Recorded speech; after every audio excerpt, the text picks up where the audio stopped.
How to download posts on Facebook mobile. Hello guys, in today's video I'm gonna show you how to download posts on Facebook mobile. First thing we're gonna do is go to Facebook and then click these three lines here in the top corner and go down, click settings and privacy and then settings and go down until you find download your information. Click on it and now just click deselect all and then select posts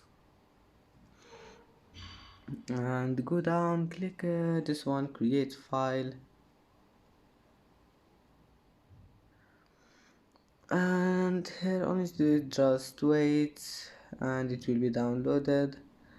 And that's it for today's video. If you like this video, don't forget like and subscribe, and see you in the next video.